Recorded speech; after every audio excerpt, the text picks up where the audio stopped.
అందరికీ నమస్కారం. నేను మీ దేవి. మిస్టర్ ఆరోగెంట్ 121వ భాగం. రచయిత వనజ గారు. ఆమె రకరకాల క్వశ్చన్స్ అడుగుతుంటే మమ్మీ మమ్మీ అంటూ ఆమె రెండు భుజాలు పట్టుకుని ఆపి మీ కోడలు బాగానే ఉందని ఆమెను స్టడీగా నిలబెట్టినప్పుడు ఆర్య ఫేస్లు చూసిన ఆమెకు అతడి చంపలకు అంటిన కుంకుమ మెడ దగ్గర కొన్ని పూల రెక్కలు అతుక్కొని ఉండడం గమనించి అతని చేతిని విడిపించుకొని ఒక్కడుగు వెనక్కి వేశాక విషయం అర్థం చేసుకుంటూ నువ్వు ఆ రూమ్ లో రెడీ అవ్వు, నేను బృందా కోసం చూసుకుంటాను అని చెప్తూ ఉంటే తను ఇంకా నిద్రపోతుందని అన్నాడు ఆర్య. నేను చూసుకుంటాను, నువ్వు వెళ్ళు అని అంటూ ఆర్యని పక్క రూంలోకి తోసేసి కవిత సంబరపడిపోతూ బృందా దగ్గరికి వెళ్లి ఆమె బ్లాంకెట్ ని ముసుగులో వెచ్చగా పడుకొని ఉన్న తనని చూసి ముఖం నీరసంగా అనిపిస్తున్నా కూడా అలాగే వదిలేయకూడదు అని బృందా అంటూ మెల్లగా పిలిచింది కవిత. అయినా సరే అది బృందా చెవులకు చేరలేదేమో. ఇంకా నిద్రపోతూనే ఉంటే ఆమె చెంప మీద చిన్నగా తడుతూ బృందా లేమ్మా అని పిలుస్తుంటే మత్తుగా కళ్ళు తెరిచిన పాప ఎదురుగా ఆర్య ఉంటాడు అని అనుకుంటే కవిత కనబడేసరికి కంగారుగా అత్తయ్య అని ఒకసారి కళ్ళు తెరిచి మళ్ళీ మూసుకుంది. నువ్వేం చెప్పాల్సిన అవసరం లేదులే, నాకంతా అర్థమైందంటూ పైకి లేచి స్నానానికి వెళ్లి గీజర్ ఆన్ చేశానంటూ ఆమె చెప్తుంటే ఒంటి మీద బట్టలు ఏమీ లేవు కాబట్టి లేవడానికి సిగ్గుపడింది బృంద. అందుకే బ్లాంకెట్ ని గట్టిగా పట్టుకుని మీరు వెళ్ళండి అత్తయ్య, నేను స్నానం చేసేసి రూమ్ క్లీన్ చేస్తానని బృంద అంటుంటే అవన్నీ ఏం అవసరం లేదులే, స్నానం కూడా నేను చేయిస్తాను పద, దుప్పటి అలాగే చుట్టుకొని బాత్రూంలోకి నడువంటూ ఆమెను బాత్రూంలోకి పంపించాక బ్రష్ చేయమని చెప్పి పని వాళ్ళు క్లీన్ చేస్తే బాగోదేమో అనుకున్న కవిత తనే క్లీన్ చేయడం స్టార్ట్ చేసింది. వాడిన ప్రతి పువ్వు రెక్కలు, విడిచిన కాడ, దుప్పటి మరకలు అన్నీ బృంద ఆర్యాల కలయికకు సాక్ష్యంగా నిలుస్తుంటే అవన్నీ కింద వేయకుండా మొత్తం బెడ్షీట్లోనే చుట్టేసి దాన్ని వాషింగ్ బ్యాగ్ లో పడేశాక బాత్రూంలోకి వెళ్ళింది.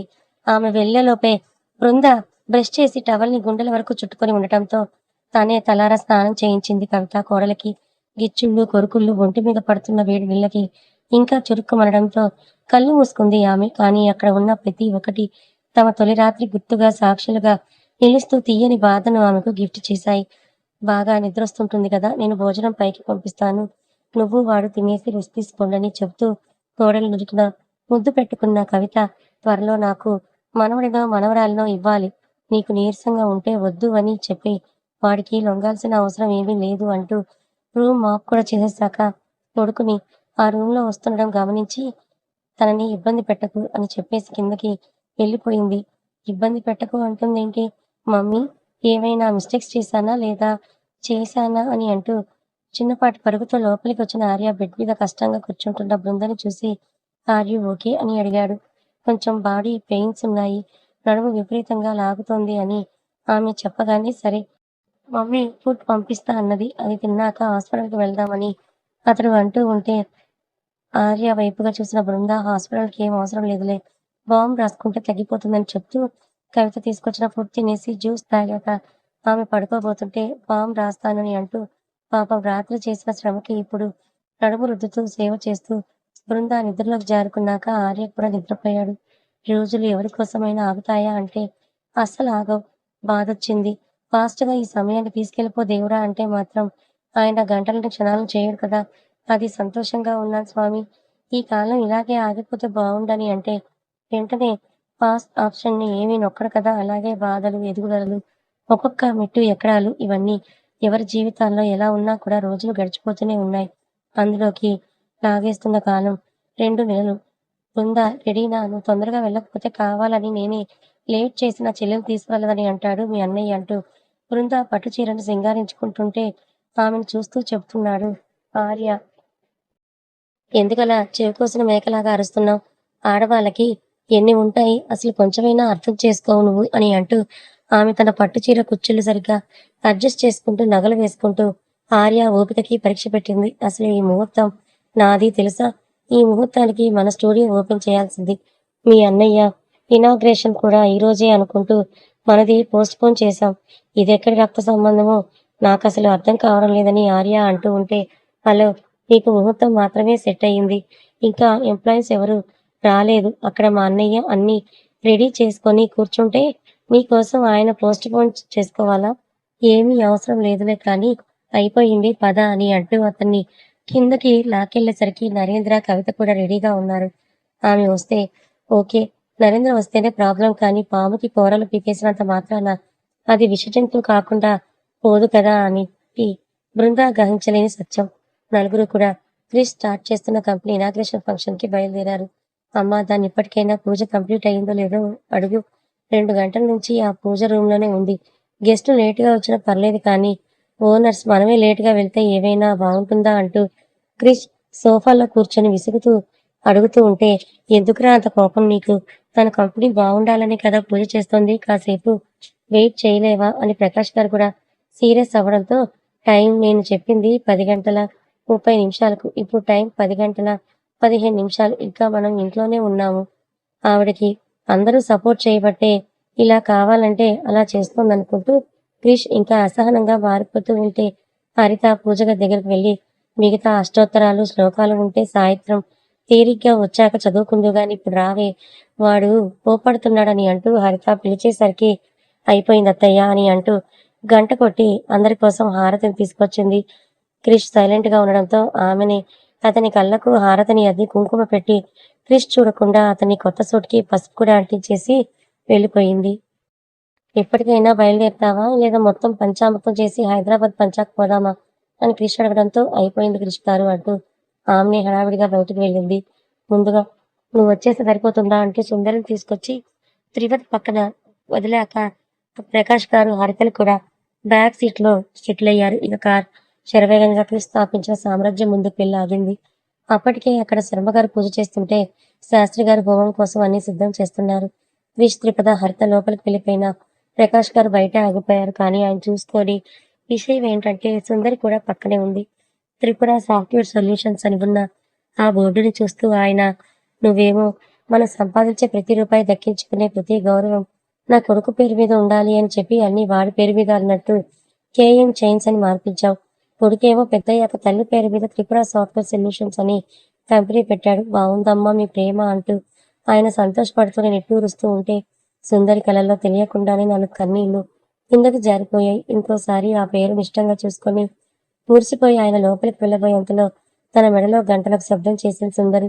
అరే, నువ్వు ఇక్కడే ఉన్నావా, వాళ్ళతో పాటు వెళ్ళలేదా అంటూ ఆ చిన్ని దూడను అంటే, ఈ గ్యాప్ లో తను కూడా కొంచెం పెద్దదయ్యిందిలే, అందుకే ఆయన నడుం వరకు ఉన్న సుందర్ని తీసుకొని లోపలికి వెళ్లారు.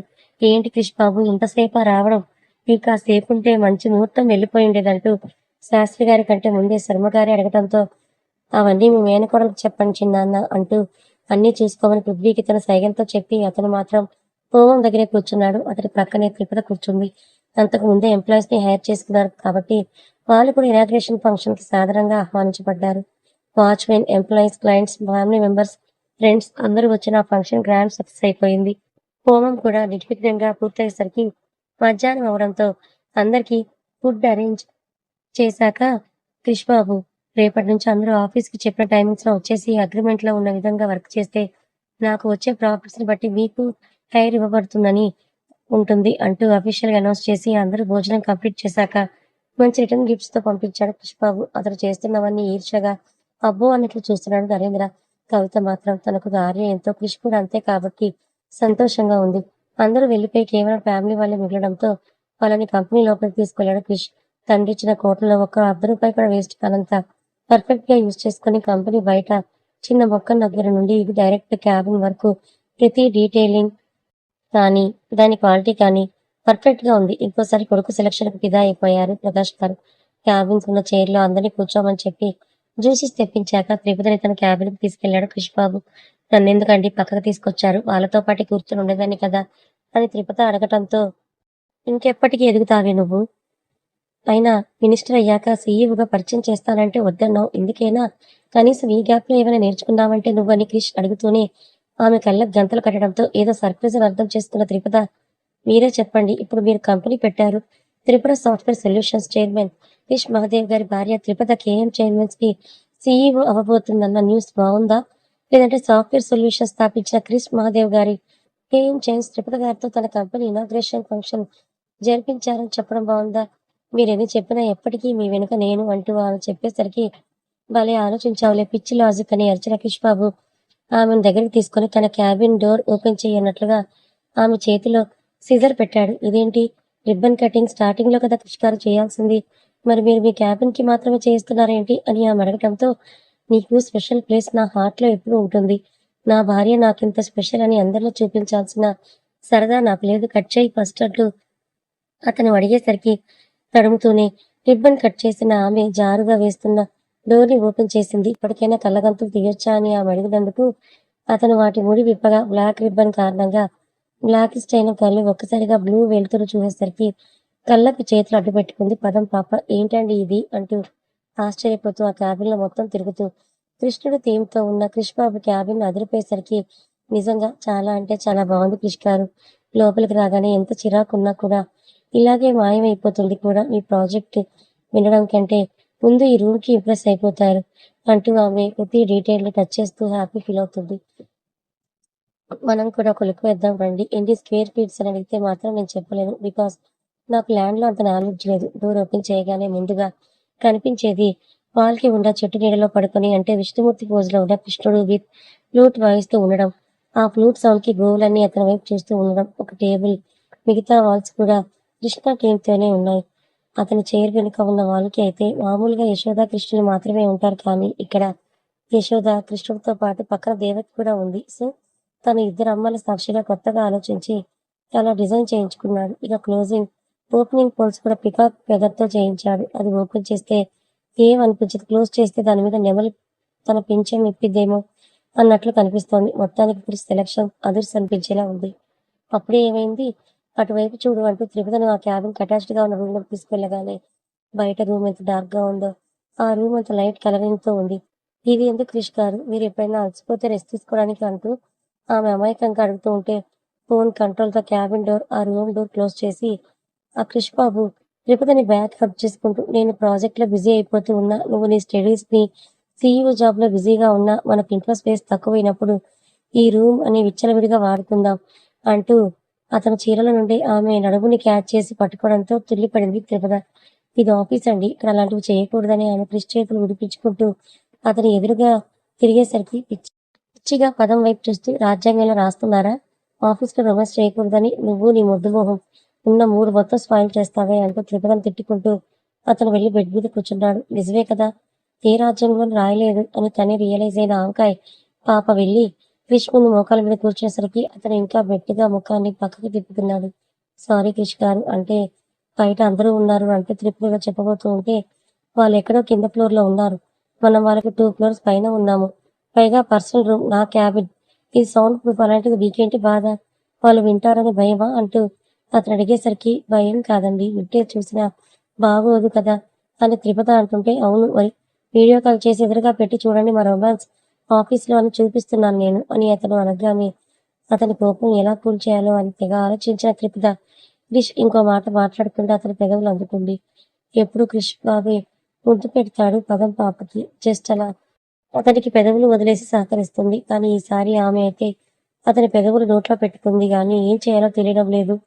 క్రిష్ కూడా చూద్దాం దీని తెలివి ఎంతో అన్నట్లు చేతులు రెండు బెడ్ మీద పెట్టి సైలెంట్‌గా ఉన్నాడు. ఆమె పెదవుల్లో తీయదనం తెలుస్తున్నా కూడా ఏం చేయాలో తెలియక కాసేపు అతని పెదవులని తన పెదవుల మధ్య బంధించిన ఇప్పుడు ఏంటి అని కాసేపు ఫాస్ట్ బుద్ధుల వరకు వెళ్ళి క్రిష్ ఎలా చేశాడో అలాగే చేస్తే అతని పెదవుల్ని పిప్పర్మెంట్ లాగా జొర్రుతూ ఉంది. దాంతో అతనికి పెదవుల మంట పుట్టడం తప్ప ముద్దు పెట్టిన ఫీల్ అస్సలు లేకపోవడంతో ఇంకిలా కాదని చెప్పి తను రంగంలోకి దిగుతూ త్రిపుత మెడపట్టి క్రాస్‌గా వంచి మిల్లీ సెకండ్స్‌లో ఆ పెదవుల్ని తన పెదవుల మధ్యకు తెచ్చుకున్నాడు. అతను కిస్ చేస్తూ ఉండడంతో త్రిపుర ఫస్ట్ టైం ఆమె కూడా ఆ ముద్దులో పాల్గొంటూ ఎంతో నేర్చుకునేసరికి ఆయాసం వచ్చి ఊపిరి బలంగా తీసుకుంటూ ఉండేసరికి క్రిష్ బాబే జాలిపడి ఆమె అదరాలని వదిలిపెట్టేశాడు. గట్టిగా శ్వాస తీసుకుంటూ వదులుతున్న త్రిపురను చూస్తూ వచ్చిన ఫోన్ కాల్ లిఫ్ట్ చేసి వస్తున్నా అమ్మా అంటూ నీళ్లు తాగించి బయటకు తీసుకువెళ్ళాడు. అవునే మనకు పెళ్లి జరిగి ఆల్మోస్ట్ 5, 6, 7 మంత్స్ అవుతుంది. ఈ 7 నెలలు నెలకు 8 వేసుకున్నా ఓరప్‌గా 60 సార్లు ముద్దులై ఉంటాయి. అయినా సరే స్టిల్ ముద్దు పెడితే ముడుచుకుపోతున్నావు లేదా కాసేపటికే ఔట్ అయిపోతున్నావు. ఇంక అసలైన బ్యాటిల్ స్టార్ట్ చేస్తే ఏమైపోతావని చెప్పి ఆమె షాకై చూస్తూ ఉండడంతో బుగ్గ తట్టి నువ్వు ఈ రోజు నుండి 2 జాబులతో పాటు ఇంకో జాబ్ కూడా చేయాలి. అదే కాస్త తిని పెంచాలని అతను అనగానే ఏం పెంచాలి అంటూ అమాయకంగా అడిగింది త్రిపద. ఇక పెంచాల్సిన అవసరం లేదులే చేతికి అన్నీ వాటంగానే ఉన్నాయి పట్టుకోవడానికి కాబట్టి కాస్త ఎనర్జీ పెంచి నువ్వయి నన్ను డిసప్పాయింట్ చేయకుండా ఉండటానికి మాక్సిమం ట్రై చేయని చెప్పి విజిల్ వేసుకుంటూ కింద ఫ్లోర్కి వెళ్ళిపోయాడు కృష్ణబాబు. అయోమయంలో అక్కడే నిలబడిపోయింది త్రిపుద. మా మహిత ప్రేమోదులు మిస్ అయ్యారబ్బా. వీళ్ళ ఇనాగ్రేషన్ ఫంక్షన్కి. ఇంతకీ మా ఫంక్షన్ బాగా జరిగిందా? కంపెనీ పేరు బాగుందా? స్టోరీ ఎలా అనిపించిందో తప్పకుండా కామెంట్ చేయండి ఫ్రెండ్స్. కథ కొనసాగుతుంది. కథ నచ్చితే లైక్ చేయండి. Thank you so much for watching.